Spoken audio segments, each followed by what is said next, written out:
Hello everyone, welcome to this session on A K Ramanujan's poem, The Last of the Princess. So you're all familiar with A K Ramanujan. He was a renowned Indian poet who was born in 1929 in Mysore, Karnataka, India. He was known as a poet, translator, folklorist, and philologist.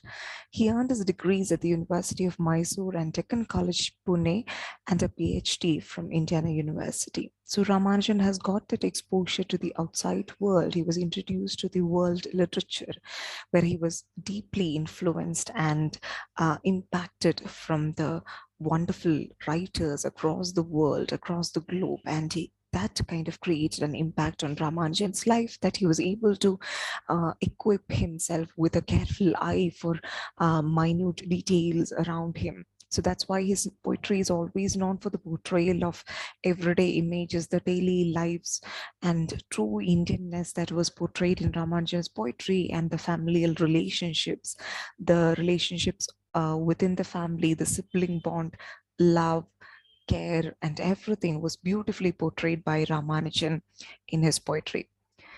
So as you can see, this is the poem, The Last of the Princess. So I'll just read through the poem, then we can discuss that line by line. They took their time to die, the dynasty falling in slow motion from Aurangzeb's time. Some of Bond TV, others of London folk that went to their heads. Some of current trends, imported wine and women, one or two heroic in war or poverty, with ballads to their name. Father, uncles, seven folklore brothers, sisters so young and lovely that snakes loved her and hung dead, ancestral lovers from her ceiling. Brothers, many wives, their unborn, stillborn babies, numberless cousins, royal minas, and parrots in the harem. Everyone died to pass into his slow conversation. He lives on, heir to long fingers, faces in paintings, and a belief in auspicious snakes in the skylight. He lives on to cough, remember, and sneeze. A balance of phlegm and bile, alternating loose bowels and hard-shaped pellets.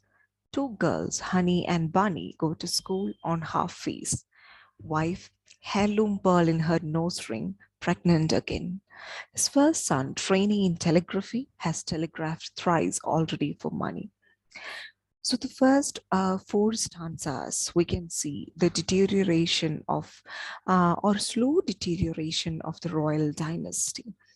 So A.K. Ramanujan portrays a pen picture of the life, or the plight, or the terrible life, or the pathetic life that the royal families are leading after they lose the control over their nations or princely states. So that's why he's saying they took their time to die. It was a slow deterioration. The dynasty falling in slow motion means it was a slow death from Aurangzeb's time. So Aurangzeb's time, the last powerful Mughal ruler, Aurangzeb's time was glorious. It was filled with glory, pomp, and posh. But later, the dynasty falls in small, very slow motion, a slow deterioration. And many rulers of the royal families, they died of different reasons. Some of born TB, some was suffering from born tuberculosis, others who took off to London so that they will be able to escape from the Indian scenario without the power and without the control, but they were not really able to adjust to the climate, to the terrible weather of London city, and because of the London fog that went to their heads, they died. And others, a few, because of current trends, because they started indulging themselves in a certain addictions to imported foreign wine and foreign women, white women. That was also a kind of a terrible addiction that the royal family members started to indulge themselves in, which led to their slow deterioration. It can be literally death or metaphorical death. And ballads were written about their names, about their glorious, pompous events and incidents that were happening in the royal family members' lives. One or two heroic in war. Maybe some of those stories, the ballads were about the war, the heroics, while others were about their terrible plight that they were suffering in poverty. Father, uncles, seven folklore brothers, Everyone died. Sisters were so young and lovely, but because many people started ridiculing and mocking them, and they lost respect in their life, and they started feeling like a disappointment, and they committed suicide. And that's a terrible thing to do for at a very young age. And brothers who had so many of wives, they were not really in a position to support these wives and children. And the wives who were pregnant at the time, they lost the control over the nation. They had to witness stillbirth. They were forced or compelled to give birth to stillborn babies, because they were out of nourishment. They were out of all the proper care during the time of their pregnancy. There were numberless cousins and royal minors and parrots in the harem. Everyone died to pass into his slow conversation. So right now, nothing else matters. Everyone died, and it was a terrible plight for the last prince to witness, and everything became a slow, pathetic topic that he just had to just bring into a conversation of his. He just lives on. He became the heir to long fingers and faces on paintings and a belief in auspicious snakes in the skylight. He just lives on to cough, to remember, and to sneeze. There was nothing else to do. He was out of jobs. He was not in a position to go out and search for a job. He was desperate. He was in a terrible, pathetic plight that he had to encounter. And out from becoming a heir to the powerful royal dynasty, he became an heir to long fingers, long slimy fingers.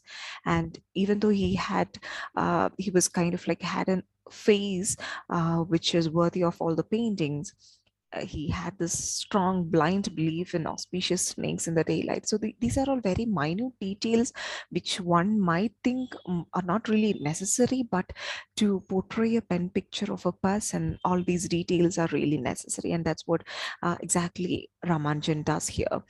He lives on, the last prince, he lives on to cough, remember, and sneeze. He remembers the past glorious days of his lives, maybe from his childhood and adolescent days, a balance of phlegm and bile. So right now, nothing else is there, just phlegm and bile. He's just spitting out phlegm and bile. And his motion is also not really clear. This is disgusting image and picture of the hard sheep's pellets, which is not really something that one could fathom, and alternating loose bowels, and sometimes it would be difficult to manage the motion. So he was also suffering from terrible health conditions, and also his bowel movements were not really good. His two daughters, named Honey and Bunny, they were attending school at that time, paying half fees. Maybe they were in a scholarship scheme, preserving the royal family or anything, but we are not really sure. But he just mentions that that is the only thing that he was able to afford to. And his wife, who maybe she is also from a royal family, right now she is also just facing the same terrible disappointment in her life. She is just keeping one heirloom pearl in her nose ring. That is the only one thing that is left out of their past glorious powerful days. And that the pearl nose ring, it stands as a symbol of the past uh, powerful days of the royal dynasty. And unfortunately, she is pregnant again. And his first son, who is a trainee in telegraphy, he has telegraphed thrice already for money. So that is also there. There is clearly an element of irony that Ramanujan had added to the end of the poem, The Last of the Princess, where he is explaining that the elder son, who is just a trainee in telegraphy, had already telegraphed the family that he needs money to survive here at the institute. So, which is clearly ironic because he's just learning telegraphy and he had already telegraphed thrice. So the poem explains clearly in the beginning four stanzas explains the deterioration of the royal dynasty, where the ending three stanzas explores and explicates on the terrible condition, the plight of the last prince. So when we discuss about the themes of the poem, we can say passage of time, which kind of had a lingering effect on the royal dynasty. And the first four stanzas clearly explores the deterioration of dynasty. And Ramanujan also pictures different reasons for why this has happened. And the plight of the last prince, that theme is explored with detail in towards the last three stanzas. True rich Indianness, the Indian daily life, and not just any life, the daily Indian life of the last prince is mentioned, portrayed beautifully, powerfully, and it is kind of like creating a sort of sadness and disappointment onto the reader. And finally, most importantly, pathos. An element of pathos lingers throughout the poem. All the stanzas explains or kind of invites the reader to think about the plight, the sad situation that the last prince is in. So that is one important theme of the poem, The Last of the Princess. And that is what the poem is about, The Last of the Princess.